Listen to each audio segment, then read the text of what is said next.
Mainit na usapin na naman sa mundo ng digital assets ang ginagawa ngayon ni Bitcoin. Ayon po sa isang kilalang market analyst na si Michael XBT, posibleng makaranas daw tayo ng tinatawag niyang breakout of the decade. Ibig pong sabihin ay may napakalaking posibilidad na sumabog po ang presyo ni Bitcoin pataas. Pero paano po mangyayari ito? Ano po ang kanyang basihan? At ang mas mahalaga ay ano po ang epekto nito para sa atin bilang mga Pinoy crypto investors. Kaya sa video na ito ay pag-uusapan po natin ng malalim ang analysis kung bakit sinasabi ng mga eksperto na malapit ng basagin ni Bitcoin ang isa sa mga pinakamalalakas na resistance sa buong kasaysayan nito. Titignan natin ang mga historical data, mga attempts ni Bitcoin sa resistance level na yan at kung hanggang saan po ang pwedeng mararating ng kanyang presyo sa mga susunod na taon. Pero bago po tayo magpatuloy ay pakibasa na lamang po muna ang disclaimer dito sa ibaba ng ating screen. Yan, simulan po natin sa kung ano po ang tinatawag na breakout of the decade. Yan. Ayon po kay Ginoong Michael XBT, isang kilalang crypto analyst, si Bitcoin ay malapit ng makalusot sa isang matagal ng resistance line na matagal na ring humahadlang sa pag-akyat ng kanyang presyo. Tinawag niya itong breakout of the decade dahil kung mangyari ito, pwedeng ito na ang pinakamalaking pagtaas ng presyo ni Bitcoin sa loob ng 10 taon.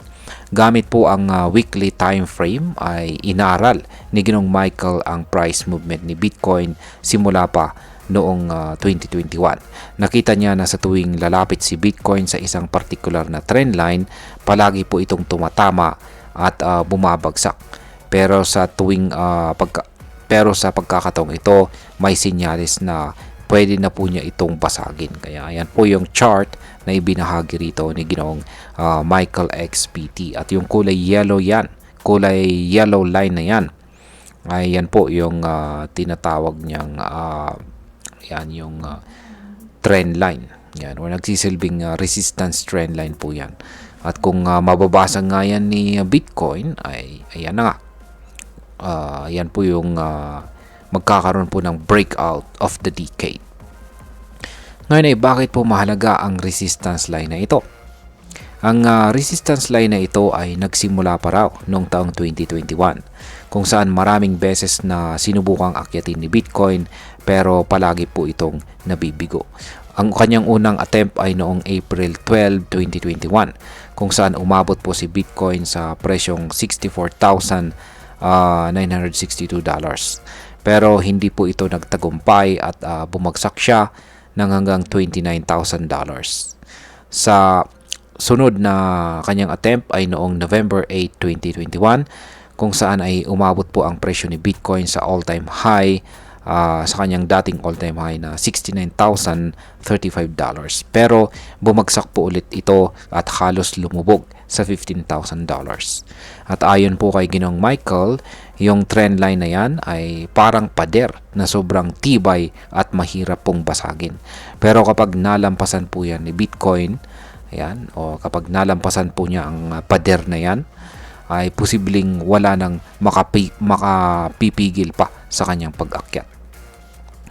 Ngayon ay ano po ang nangyari nitong mga nakaraang buwan? Sa kabila po ng mga dating pagkabigo, tuloy pa rin po ang laban ni Bitcoin. Nitong December 16, 2024, umakyat po siya at saglit na nabasag ang resistance sa presyo na $108,200. Ang sumunod na attempt ay December 20. Ayan, umabot po siya sa $109,300. Pero hindi pa rin ito sapat para sabing totally na nabasag niya ang resistance. At noong May 19, 2025, umabot po si Bitcoin sa bagong all-time high na $111,800. Pero muli po siyang na-reject sa parehong trend line na ito. Ngayon habang ang presyo po ni Bitcoin sa ngayon ay nasa $107,888. malapit na po siya ulit sa resistance na ito. Ayan, para subukang basagin ito.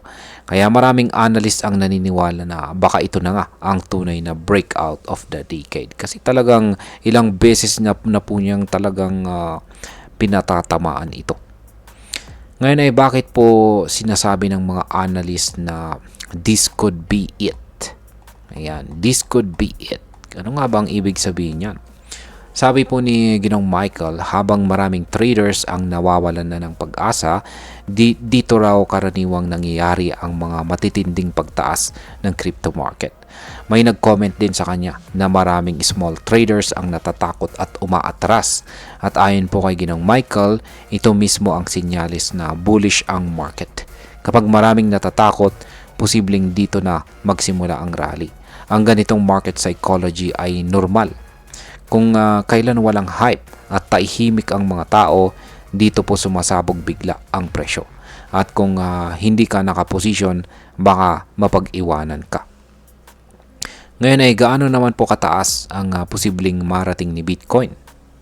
Ayon naman po sa analysis ni Leo Hart, gamit po ang Rainbow Logarithmic Regression Model, pwedeng umakyat po ang presyo ni Bitcoin ng hanggang $509,000 pagdating ng taong 2029.